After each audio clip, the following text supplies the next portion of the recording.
बिहार किसका? Powered by नोवा शुद्ध देसी घी। जब जब खाए दिल खुश हो जाए, सदियों का नोवा शुद्ध देसी घी, सपना स्वस्थ भारत का। I love घी। नमस्कार, बिहार तक देख रहे हैं आप और आपके साथ मैं हूं आशीष अभिनव। देखिए, इस बार बिहार विधानसभा चुनाव में एक जीत की खूब चर्चा है। नाम मैथिली ठाकुर, लोक गायिका और पूरे देश में मैथिली ठाकुर की पहचान। जिस तरीके से चुनाव लड़ी और पहली दफा चुनाव जीतकर विधानसभा पहुंची है मैथिली, लेकिन सबसे बड़ा सवाल कि सबसे कम उम्र की विधायक मैथिली ठाकुर क्या बिहार सरकार में मंत्री बनेंगी? यह सवाल इसलिए कि मैथिली ठाकुर से यह सवाल पूछा गया कि आप सबसे कम उम्र की विधायक तो बन चुकी हैं, जिस तरह से आपने चुनाव लड़ा, शानदार जीत मिली, अब आगे क्या उम्मीद है? मंत्री को लेकर कोई उम्मीद है? मंत्री पद को लेकर? इस पर मैथिली ठाकुर ने देखिए किस तरीके से जवाब दिया और साथ ही साथ अपनी जीत का श्रेय और काम को लेकर क्या कुछ कहा मैथिली ठाकुर ने, पहले ये सुनिए। मंत्रिमंडल में भी जगह को लेकर कुछ उम्मीद है? मुझे जो पार्टी आदेश करेगी वो मैं करूंगी और अभी मैं बहुत खुश हूँ कि मुझे ये सौभाग्य मिला। आपने कहा था सीतानगर का रखेंगे, अलीनगर का नाम, अब आप जीत गए।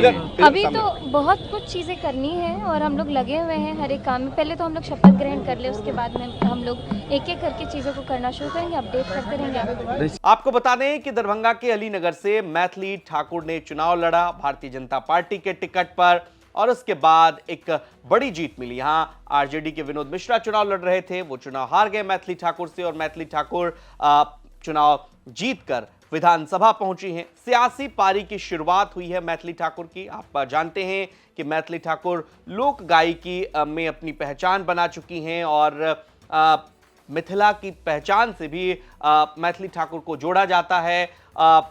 पारंपरिक गीतों को लेकर के भी मैथिली ठाकुर ने पहचान बनाई और साथ साथ आपको बता दें कि प्रधानमंत्री नरेंद्र मोदी भी मैथिली ठाकुर की तारीफ करते नहीं थकते हैं। प्रधानमंत्री नरेंद्र मोदी ने छठ के समय पर मैथिली ठाकुर का गाना भी शेयर किया था। आपको बता दें कि इस बार कहा यह जा रहा है कि मैथिली ठाकुर चूंकि चुनाव जीतकर आई हैं और भारतीय जनता पार्टी ने ऐसे चेहरे पर दांव खेला जो एकदम सटीक साबित हुआ। विनोद तावड़े से मुलाकात होती है, उन्हें टिकट दिया जाता है। अब बड़ा सवाल ये कि नीतीश कुमार के कैबिनेट में कौन कौन मंत्री होंगे, भारतीय जनता पार्टी से कितने मंत्री होंगे, नीतीश कुमार की पार्टी जनता दल यूनाइटेड से कितने मंत्री होंगे, चिराग पासवान की पार्टी से कितने मंत्री होंगे, तमाम सवाल इस वक्त अभी तैर रहे हैं। और कल चूंकि सरकार का शपथ ग्रहण होना है, पटना के गांधी मैदान में इसकी तैयारियां जोरों पर है।